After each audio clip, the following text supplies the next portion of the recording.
Christopher Lupke. Dr. Joubin is an effervescent, bright, and energetic colleague, but like most of us, she too has faced and conquered considerable obstacles in her life path. She's a role model for us. And I will just leave it with that. So with that, please join me in welcoming Dr. Alexa Alice Joubin.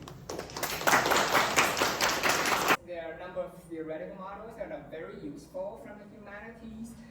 I started with kind of this, the outputs are really pixelated shadow images of what we said.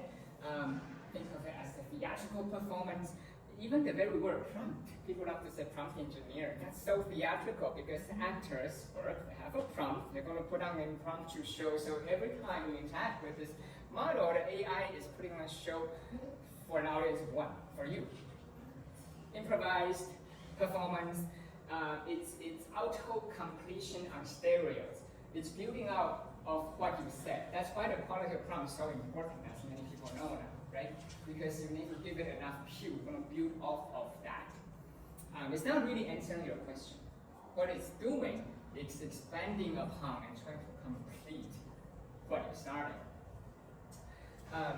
And I think of it as aesthetic instrument rather than an instrument of reason, thanks to the randomness. Think of jazz musicians. They love inspiration. And AI could play that role because it's kind of skipping a note, surprisingly here with their so-called hallucination. And that might be useful artistically. When you arrive on a site, you look to the lower right. That's my proprietary chatbot. It's a dialogue bubble.